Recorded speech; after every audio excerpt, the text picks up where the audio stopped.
мы 90-е годы начинали, был совсем другой зритель. И он принимал те фильмы, которые мы снимали, там большинство фильмов было любительского уровня, но постепенно зритель стал требовать более качественное кино и в техническом плане, и по содержанию, да. Поэтому режиссер тоже меняется, они начинают уже работать более профессионально, более ответственно. И сами видите, что за последние годы действительно якутское кино вышло за пределы России, далеко, значит, в международных различных кинофорумах. И поэтому видно, что мы все-таки достигли определенных успехов, можно сказать. Но российскому кино не хватает, мне кажется, своего лица.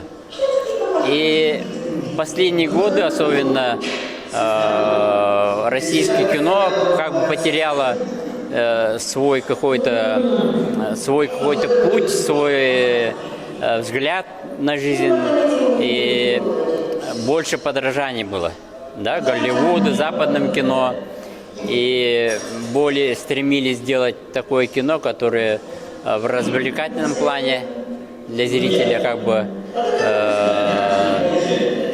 должно подойти, да, вот.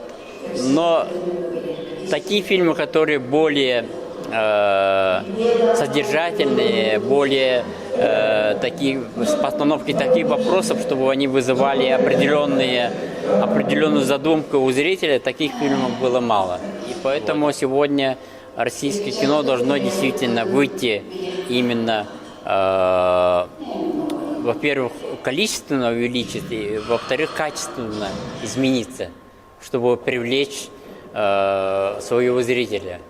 Вот. А привлечь может своего зрителя, если будет там самоидентификация, чтобы зритель нашел там какие-то свои внутренние переживания, мысли, проблемы какие-то отражалось в этом фильме. Если это будет, то зритель придет.